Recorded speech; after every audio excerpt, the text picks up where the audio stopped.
How do you talk to your boss about a new process that's been implemented, but it's unclear how it's supposed to help? Well, that's exactly what this caller was dealing with, and I give her a few tips to address the issue. Please remember to hit the like button and subscribe to my channel to hear me coach more live callers just like this one.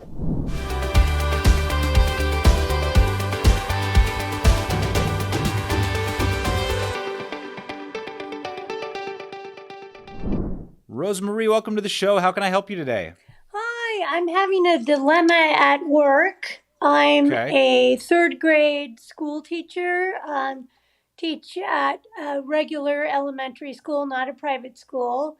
And I'm on the West Coast right now. I'm not sure if this is countrywide, but our standards have changed. They change every time there's a new publishing company that has sold them a new bill of goods. So, Mm. my dilemma is that I've been teaching for a couple of decades now, and we've always taught the students to learn how to memorize their multiplication facts. But with this new publishing company selling the new math program, our administrators have told us not to have them memorize the multiplication facts. I have been following the rules in terms of following the new math program. I'm not deviating from that, except for I've decided to have them memorize their multiplication facts on top of the program and got reprimanded by the principal of my school for doing that. It's made me quite livid because I feel like I've gone beyond expectations. I don't want us to fall behind the rest of the world in terms of being able to keep up with the rest of the world. And yet I've been asked to stop having my students learn the multiplication facts by rote. Are you clear on what your principal's concerns are? Like what his or her argument is that they shouldn't be learning that? No, it wasn't made very clear. She just basically said that's not how this program works anymore, and we don't want you to supplement with having the kids learn the multiplication facts by rote. So I didn't really understand where she was coming from with this, other than her just saying, this is not how this program is going to work. However, I am doing the program as well as the memorization. So is she open to having conversations where you can kind of discuss things, or is she just kind of more like, do as I say? More of the latter. Okay.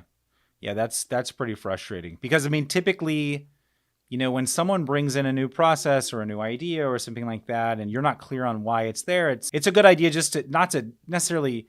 You don't have to kind of challenge them, but you can at least ask questions to get clear on it so that you feel included in this decision or this program, this direction. If you said to her, I understand the value of what we're doing now. I understand the merit. I understand this new program. You could even mention some of the things you like about the program. And if you said, but I do think it would be helpful for me to also do this other part, and I understand that you don't want me to, it would just really help me if you could clarify why that is. Like, what are you concerned about if I teach them this supplementary, the old stuff on top of the new stuff?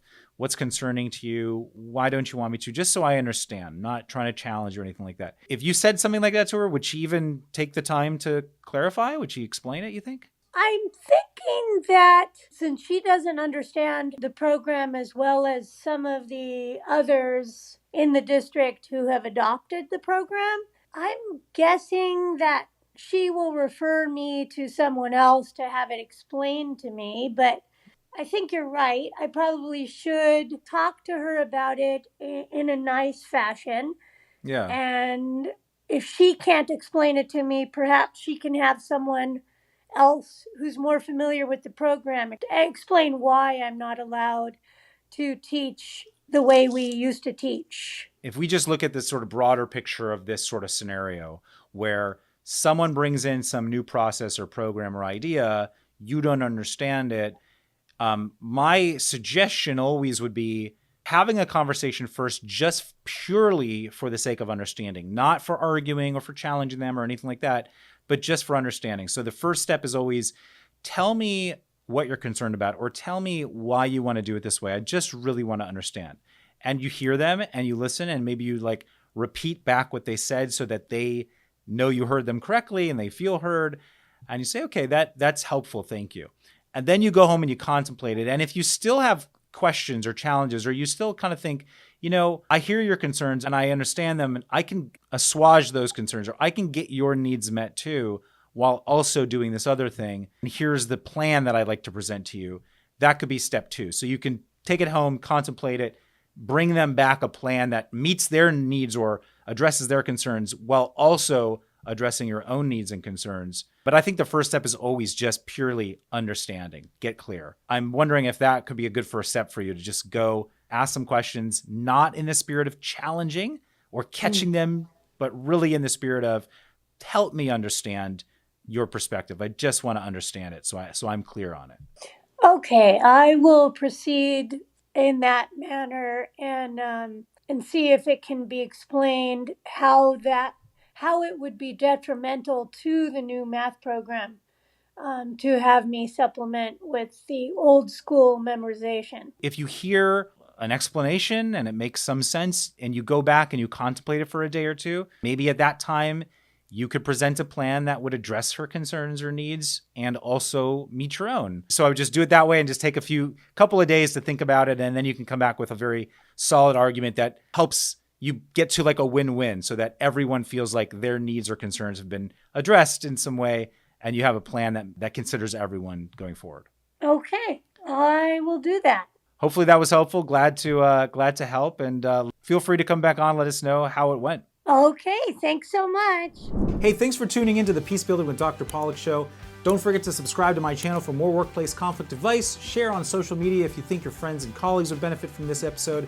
And if you have a workplace conflict and want to be a caller on our show for free coaching and advice, please email podcast@pollackpeacebuilding.com. Thanks.